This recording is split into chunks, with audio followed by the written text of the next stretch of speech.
Thank you for joining this late night update, a deeper look into our inner circle. I'm telling the stories about love and war and lost, and love again and lost. Not necessarily in that order, but we've all been through it.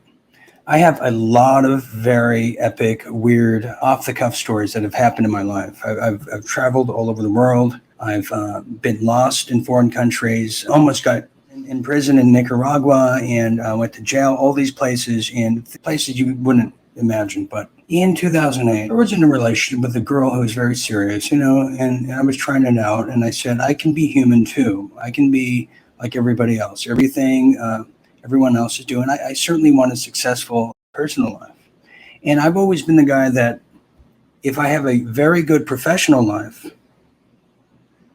that the personal life is like this, and then vice versa. It's never been like, I don't know if anyone's like that. She convinced me, because of all her friends were doing, to join the military. Oh, cool. I'm going to join the United States Navy. I'm going to sail around the world. And this is going to be amazing. And they pay me to go sailing, and I get my own room and all this other stuff. And I could, I'll take up a smoking habit too. And man, I'm going to be tough. So in my mind, I was thinking like this was going to be a Carnival cruise and not a working trip and all this stuff. So it came time to deploy and or to go to boot camp, I should say. Wasn't deploying anywhere. It didn't work out, and that's a long story. And we're friends today. I'm not going to say anything bad about her. But so she left 2 weeks before I was supposed to go. So she's out of the picture. It was a bad breakup. I think I trashed the apartment. It was such a bad breakup. I pulled like this Johnny Depp move and just. Depp was arrested in New York City on charges of criminal mischief after allegedly trashing his hotel room in the presence of girlfriend model Kate Moss. After that, I got stuck with the cats. So I had to raise cats that I didn't want. So I got stuck with the cats. I was very anti-cat. And then I became very pro-cat. I mean, because I raised these, it was the first thing, I raised these two sister cats. But I was still going to the United States Navy, and I forgot that. And I had to do it in 2 weeks. And I said, oh my God. So like the week came to do it. And I was just, I was drinking back then in my 20s and stuff. It came time to go, and I think I kept drinking to talk myself into it. Bush was still president. I shipped out. So now I don't even know why I'm doing this at this point, because she had me do it because of a $20,000 signing bonus, which how they do it over 6 years. It's like $100 here, $100. You don't get the jackpot. That's what I wanted. I want the jackpot. Now it's time to leave. They have the going away party for me. That was great. Very sentimental. She's not in the picture now. I'm in Chicago O'Hare Airport with all these other, they call them Deppers or whatever, Deppers, I don't know. Everyone that's going to boot camp. And I said, well, this is so cool. And if you kind of want to understand what this whole scenario and vibe was, very Bill Murray in the movie Stripes. So now I'm in my regular clothes. We're all sitting down on the ground, and there's about just like 50 young kids in the Navy going into boot camp. And then they had this like 21-year-old, they call him petty officer. And I was well into my 20s at that point, somewhere in my mid or somewhere around there. And I'm like, I'm pretty set in my ways at that point. And so he's going around yelling at everyone. He goes, hey, boy, what are you going to do, boy? Hey, boy, and I'm like, please don't call on me. Please don't call on me. I can't take I don't want anyone yelling at me. Don't yell at me. Please don't do it. And sure enough, he calls on me. I'm like, God damn it, don't yell at me. And so he goes, hey, boy, what are you doing? What are you doing with your life? Well, actually, I'm a air conditioning man. And I thought, well, how cool is that? I can be the air conditioning man in the Navy and just sail the world like Sinbad. And so he goes, oh. And he goes, we got ourselves an air conditioning man over here. Well, yeah, actually, we're called HVAC. Oh, we got ourselves a comedian. Well, I mean, I'm just telling you what it is. Well, I'll tell you what motherfucker, you gonna die. You gonna go to Afghanistan with the Marines? And he just starts yelling at me, telling me I'm going to die. I'm going to get shot at by the Taliban and all this stuff. And I'm thinking the whole time he's telling me this, okay, and I'm thinking to myself, now I'm putting my logic to this, whereas I was just, drunk for 2 weeks, just drinking because I didn't know what I was getting to. So now I'm thinking, okay, now I'm going to Afghanistan, which I don't know shit about, for a girl who I'm no longer with a bunch of people that are like 18, 19, 20, and I'm like this old guy at this point, so to speak. And I said to myself, I said, what the hell am I doing? I said, I'm an entertainer, because I was doing a lot of music at that point. I said, I do not. So like this voice came to me. You were meant to do very big things. The voice of the deity came, and so I told the kid next to me, and I said, hey man, we got to get out of here. This is not for us. So it was really that scene out of Stripes from Bill Murray, and I said to him, we got to go. And he said, No. he's like 19. Just shit through it. No, because we had to have our heads down. I got to go. I got things to do. It was nice knowing you. I take my bag with all my clothes in it, and they go, I have to use the bathroom. Sit your ass down. You're not taking that bag nowhere. Yeah, and they do sound like Foghorn Leghorn from the cartoon. That's just not me ad-libbing. They really do sound like Foghorn Leghorn. So now I'm like, oh, great. I can't take all my clothes and all my necessities in the bag. So I have to use whatever has. So I had like 2 shirts and a little sweater. And I go to the restroom and I said, okay, I'm going to undo this, part my hair this way. And I walk out of the restroom. They didn't even see me. One of these things. And I walk out and I get into a cab in Chicago, at Chicago O'Hare Airport, 2008. And I get in there and I told the guy, just like you've seen in all the films, I said, just go. Take me downtown, I don't care where. Get me out of here. And I escaped, and I felt like I escaped Alcatraz. It was the weirdest, most relieving feeling ever. Almost like a kidney stone, I would imagine. Just you had this kidney stone of going to Afghanistan, getting shot at by the Taliban, but yet wanting to kill the petty officer who's yelling at me. That's the logic in my head. Like I would be getting shot at by the Taliban, but my whole focus was, how am I going to shoot this guy? Forget the towel heads. I want to shoot this guy.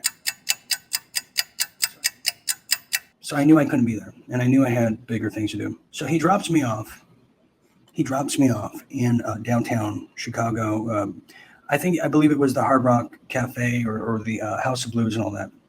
And mind you, it's 3 days before Thanksgiving, one of my favorite holidays, because I love pumpkin pie. And that's how I value and measure my holidays that I like, depending what I'm eating. That's the typical American way. So I get off and I go into the Hard Rock Cafe, and it's a free concert for a band called Shiny Toy Guns. So I go in there and I meet somebody, and they gave me shelter. I don't know what it was. The first time in Chicago, I'm in a place called, because I was asked to leave the next morning. So now I'm wandering around in a cold ass winter vortex in Chicago, in Boys Town. Now, I didn't know what Boys Town was. But let's just say I found out right away what Boys Town was. It was the Castro district of Chicago. It is the Juicy Smollett, where he did his little psyop on us. Yeah, I was right there, roaming around, lost. Didn't know where I was. I just knew the Sears Tower was that way, and I've always heard about the Sears Tower. I said, well, at least if I'm here, because now at this point I'm like, I cannot go back. So, but I'm going to be here. I'm going to go see where Oprah does her thing. I'm going to have a deep dish pizza and get overcharged for it.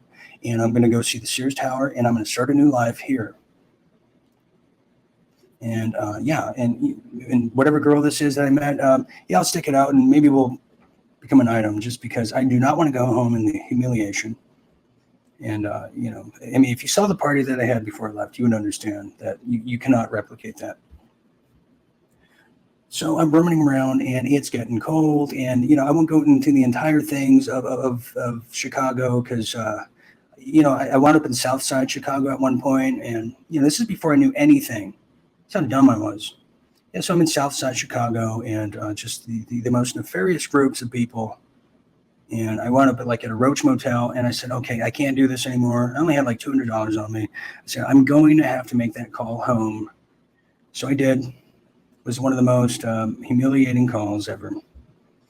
And I said, well, I'd like to make it home before Thanksgiving. So now it became, so it started with the film Stripes from Bill Murray. Now we're now bleeding into Planes, Trains, and Automobiles, and getting home before Thanksgiving. It was the objective. So I did. I made it home. And my mother's husband, he never spoke to me again. He was so disappointed and ashamed, because he's Mr. Prestige. Mr. Prestige. You are nobody until that you have that doctorate's degree, job that everyone looks up to. So he's Mr. Prestige, because at this point now, I know what my trajectory is. I'm now home. I made it for Thanksgiving, at one of the most awkward Thanksgivings ever. And but I know what my trajectory is. It's to do something that can allow me to be creative, allow me to get things off my brain and chest, and kind of what we're doing here in music and all that. And so I started working at UPS, believe it or not, because I didn't know. I'm in my 20s and just holiday work. That's when I met somebody who's a friend. And she told me about this movie that we have to watch. I said, okay, well, whatever. And this was in Newport Beach. So she told me, we got to watch this movie called Obama Deception. Obama Deception by the Alex Jones. And I said, okay, yeah, sure. And I'll tell you what, that's why I can relate to people who are waking up right now. And we watched that film, and that was the first time in my life that I ever had another look at 9/11 and said, oh my God. And she said the same thing. And it was, oh my God, hide under the covers. Oh my God, we got to get out of here. We have to get out of California at that time. We talked about going to Texas and all these things. I woke up to that, and it just changed everything. And I saw things. And because at that point, to me, alternative was Fox News. It was the alternative to CNN. Or Bill O'Reilly, he's telling it like it is, and that was the mentality. That was part of the awakening where we are today. I didn't know any better. That happens now. I'm getting into the Ron Pauls, getting into what this Federal Reserve is, getting into Alex Jones had great guests on his show. That was the thing about that platform is, you would discover the great minds. And people you could not find on the mainstreams on that show. And it opened up a whole Pandora's box of what could be and what really wasn't, and what might happen in the future from people that are trying to enslave the world. I understood it. I learned the articulation of it. I learned what the military was really being used for, and just everything from shots to and all these things I learned.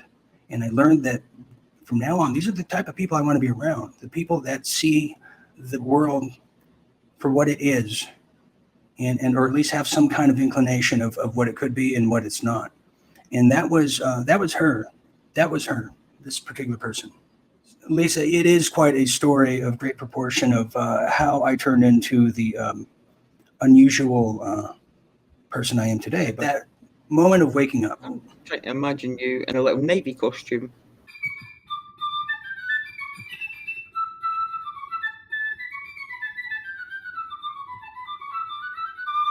Well, Still able.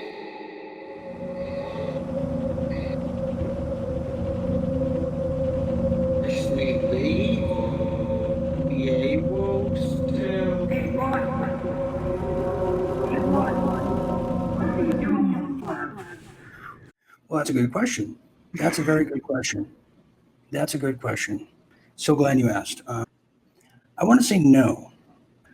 They get to keep 20 grand. I get to keep my life. I don't think so, because I never stepped foot on government property. It was meant to be because that led to you waking up. So everything happens for a reason. And you obviously weren't meant to go to Afghanistan or wherever. You were meant to go back to California.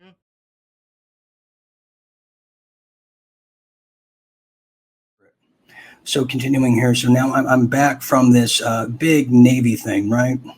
And I supported the efforts of the military and all these things from what I knew.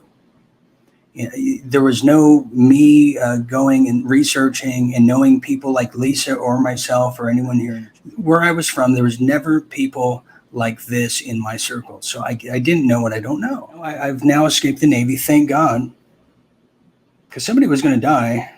It could have been me. I could have been chasing the dragon too. I'm well aware of that. So now I'm back, and this girl woke me up, this girl. And I've known her for a few years at that point. So then we lose touch. And I go my own way, and I'm getting into the music thing. And again, now I'm starting to play Hollywood, and now I'm doing everything grandiose at that point. There was no, small step. Why don't I go to trade school? Why don't I just stick it out in college? I'm leapfrogging to the top at that point, because I knew it subconsciously my grandparents who adopted me were much older than I want to say maybe people's grandparents. We're talking born in the 20s, so I knew I had to do something big so they can see it and appreciate it and enjoy it with me. And even if they didn't understand, they would see that I'm okay and I'm doing something worthwhile. I'm doing something that they can appreciate. So I was always trying to up my game, and the ends always justified the means for me. Now I'm playing music in a band, okay? At this point in time in the music business, so 2010, I see things changing, the rock music, nobody's going out anymore to go see live music. I'm trying to figure out how do I reinvent the wheel and all these things. And I'll spare you from all those moments of discovery. But I decided that what I wanted to see is what should be done. And that was to have live fashion shows with just beautiful models walking on a runway while the band played. And I said, I just want to recreate that in the local scene, in the bar scene. And then within a 4-month time period, I wound up playing the Rio Hotel Casino in Las Vegas. It's like my real big first show. To playing, the House of Blues in Hollywood, LA. And then I even made it all the way up to Olympia Arena in London for the Great British Tattoo Show. So all these things, what an experience this is. I mean, not many people can say they were on the rooftop of the Rio Hotel in Vegas and get approached by Master P and his people and asked me if I would do a birthday fashion show for his son. I guess his son was, I forgot his name, Little Bow Wow. And in my hearts of hearts, I wanted to say, hell no, get the hell away from me. In reality, I knew that the edge of the hotel was just yay yonder, and they could be holding me upside down, threatening to drop me like vanilla ice, like it happened to him. So I said, oh, no problem. You just tell me when. We'll get it done. So, and, so I wasn't a fashion designer. I was not any of that, but I love the event. It's, to me, the event and the thrill of anything could go wrong at any time is very exciting to me. And I think that's what I get to this day. I love the fact, the risk and controlling the risk. I get off on that. So I'm doing all this stuff. I'm doing it. And I even go all the way to London Fashion Week in 2012. I wound up moving to Liverpool, England, if you can imagine, and moving in with my aunt, who literally looks and sounds like Mrs. Doubtfire. And I'm not even kidding. Not even, Lisa, I got to tell you, when she would tell me help is on the way, I could not help myself. Okay. So she invited me to move in, Lisa, in Liverpool. So I moved to Liverpool. So just so you know, Lisa, just so you know. We'll come back to Lisa. So I get there. Now I'm in England, and I'm just like, I have to hurry to fulfill this dream, to show my grandparents that I am doing something on a grand global scale at this point. So now I'm in London Fashion Week. Wow. All right. And literally the people that go to London Fashion Week, I don't know if you've heard about it, been. So it's by, right in the heart of London, right in the heart of Somerset House, Piccadilly Circus, all that stuff. And the people that go to these things, you thought it was a joke. But they really look like they are from Zoolander. The most oddest clothes, the weirdest hats. the look, especially the German ones. The German fashion people are literally from like inner Earth. You're like, that's fashion? I mean, that looks like you just crawled out of a moon rock from Mars. I was representing the band and the brand name, and I was trying to get a show there. And, I had meetings with the biggest PR people in London, and they were the PR people for Gordon Ramsay. And so you go in their office, you see Gordon Ramsay on a big picture, just him screaming. And oddly enough, it was for a brand called Pretty Green from Liam Gallagher of Oasis. They wanted to do a show with me. So now I'm literally sitting at the table here, and I have people looking at me like I am literally the king of fashion. I had His and Hers magazine UK do spreads on me. I was just on the covers of these things. I was not 6'4", 6'5", and but I certainly tried one time, and I hope to God nobody finds that runway footage. It was really bad, really bad. It just okay. So this is all working on. I'm trying to do it, and I'm trying. And then the girl that woke me up, she's doing her thing now. Now she's in a band, and every time there's something good going on for her, and things are positive for her, I'm an afterthought. I am a thumbprint on a skyscraper. I am what Jesus is for people that go to prison for a long time. I am to her, meaning I'm not discovered until you are literally in the gutter on your last leg and in a Turkish prison, where that's where I hang out. So this is where this girl finds me, and this happens in like 3-4 year reciprocals, just on and on and on. It's like the worst romantic comedy horror movie ever made. Yeah, so they're in England, on top of the world, looking down on creation, going up and down the small country of England, which was a very different country 8 years ago. Living in Liverpool, and then so now I get back to Liverpool, and my wonderful Mrs. Doubtfire inspired aunt tells me, Oh, Dean, yeah, it's not part of the bargain. You have to go. I'd love to have you, love. But I've got to watch Emmerdale. I got to watch it nightly. And you're just getting in the way of my friends that want to come over. So she tells me I have to go. After she told me to move there and then like teach music for this center that she bought with my dead uncle's money. But now I have to go. And I have to go because of the following. Because after my uncle died, she got into online dating. And she's like in her 70s at this point. So she was having random men come to her house and have a good time with her. And then she would just, like whistle, next. So that house that I was in was a quasi brothel that I was in the way of, unbeknownst to me. And I cannot tell you how disturbing that was. How disturbing. And it was a place called Rainhill Village by Merseyside, in case anyone from England's watching. Rainhill Village. So I have to go now. And so now I have to go. So what she does, and my cousins, want nothing to do with it, my second cousin, all these other people. And so now she gets I get my bag and my hat and my little coat. I literally looked like a Paddington Bear. I mean, the only thing I was missing was a jar of marmalade. And not only that, she drops me off in the town center, and it's raining, and I look like Paddington Bear. And it's raining on me, and Mrs. Doubtfire is dropping me off in the middle of the village that was deserted. There were no trains there. So what am I going to do? So I did naturally what you have to do in that situation. I went to an Indian restaurant that just so happened to be open.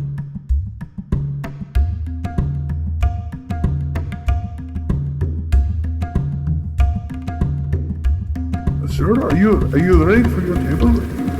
You ready to eat? No, I'm waiting for someone. It's raining outside. What am I going to do?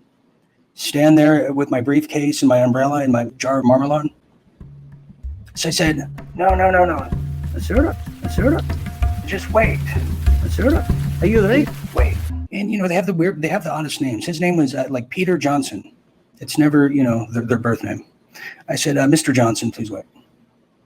So now I'm going in this Indian store. I said, okay, what am I going to do? I'm in a foreign country. I don't have cell phones or mobiles. I look like a cartoon bear, stuffed animal, whatever. And I'm in an Indian restaurant. I do not like Indian food whatsoever. So to make a long story short, I wound up roaming through Liverpool and all these things, staying at hostels and meeting all kinds of people. I found out what a hen party was. There's no hens involved. It's actually women who get married. It's like a bachelor party that I invited myself to. And I was just roaming. And I'll tell you what, that's why I have a lot of affection for the north of England, and particularly Liverpool. Is some of the greatest and warmest people I've ever met in my life, and the nicest people that just want to get to know you, live in the places that I've been to in England. Really, just down to earth. And I just loved it. And the beer was amazing. I mean, I was drinking a lot of beer and eating a lot of, a lot of, sausage rolls and meat pies and crisps. I mean, it's like I've never eaten before. I was just eating everything I could. I was just consuming the culture through the vehicle of food. And now I'm lost in this culture, and I'm lost in Liverpool, and I'm lost from ever getting home. And I'm just so childlike. Even when I arrived there, they asked me how long was I staying. I said, I don't know. At that time, I thought I could stay forever. I mean, because my aunt, this is how stupid I was. Stupid. I'm actually ashamed of myself the more I tell these stories. I have to get home. I get to Manchester. I take a cab from Manchester, and if you've never seen people from Manchester, they have a lot of tattoos. Some of them, they love Las Vegas. They have a leftover mullet from the 80s. Some of them do. And they have a real affection for Florida for some reason. They buy houses there.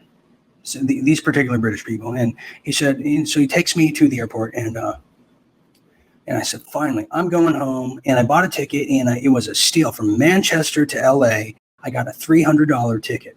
And I said, good, give me the Jack Daniels. The bar's officially open. I'm going home, and I'm so sick of Mrs. Doubtfire ruining my life, dropping me off in the rain next to a puddle. So when the car comes, the puddle just splashes me like you've seen. And that happened. And then when it did happen, I couldn't believe it was happening. It was so cliche, but it happened.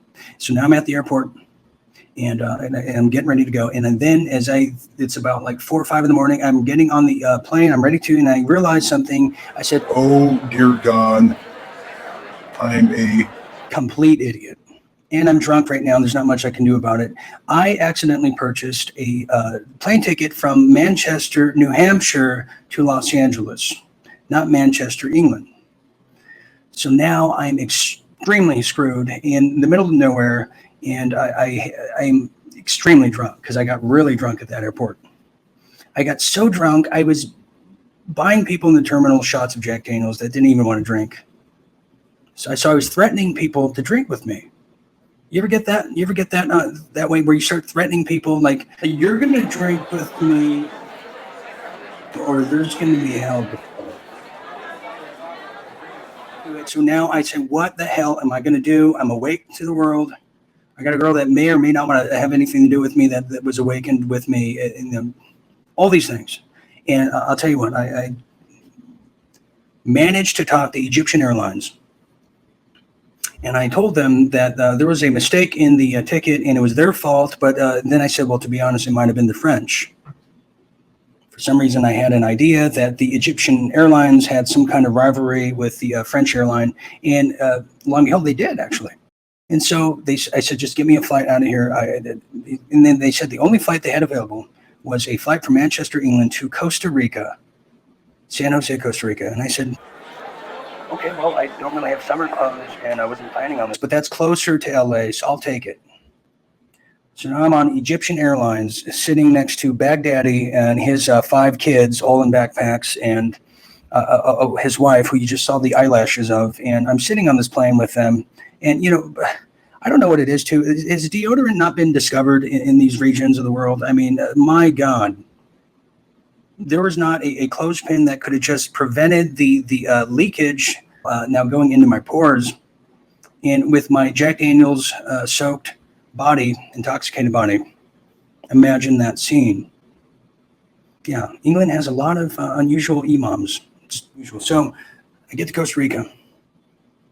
And I'm still on the kind of the high of, I just did London Fashion Week and all this stuff. I get to Costa Rica, and I didn't know. So I had a friend who had a friend by the beach, and they said, get to this place by the beach, mind the crocodiles, and you should be okay. And I said, well, what the hell is this? Indiana Jones? You're going to give me the map and the legend? Do I got to swing there from a vine? Is there an old man I'm supposed to meet at the top of the mountain?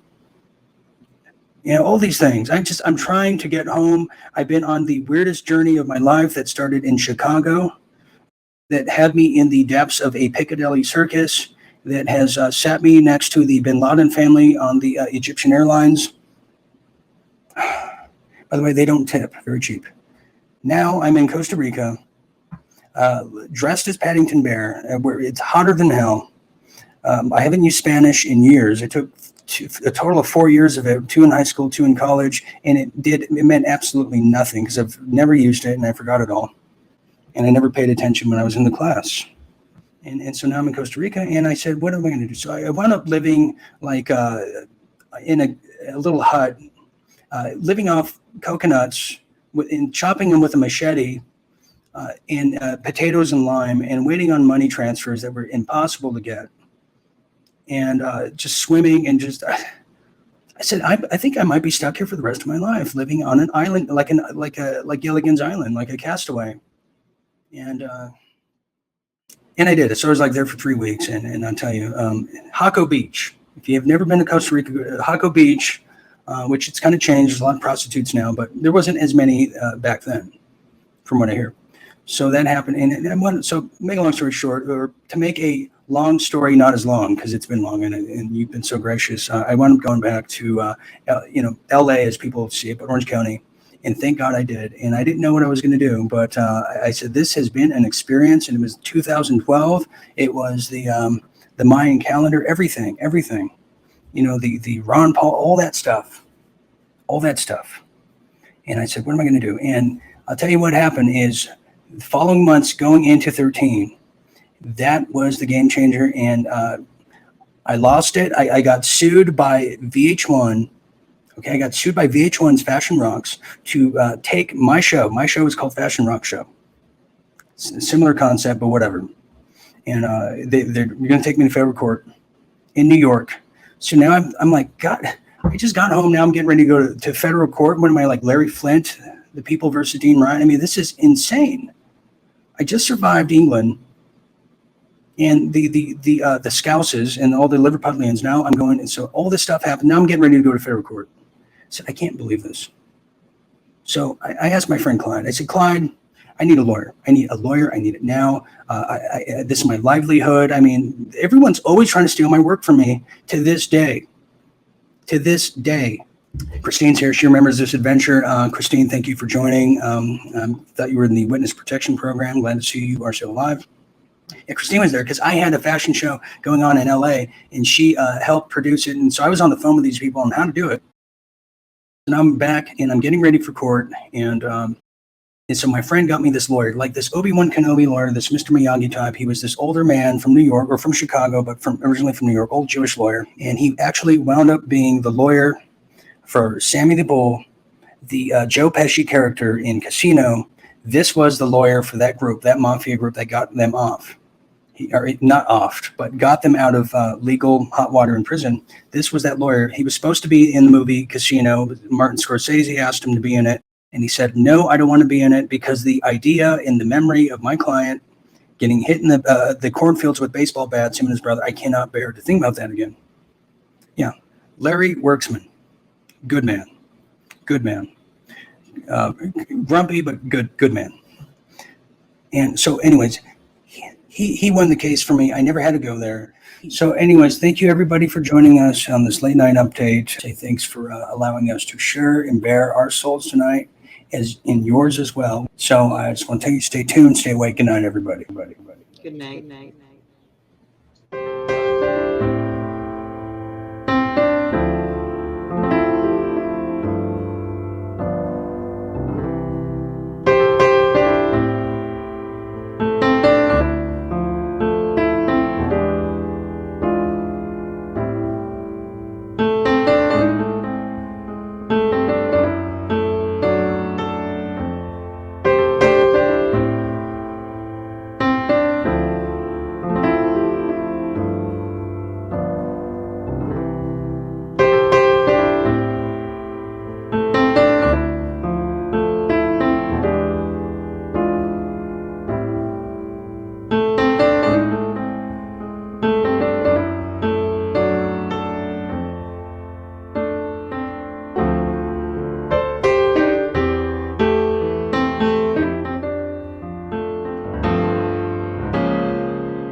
freedom, individual liberties, and the Constitution.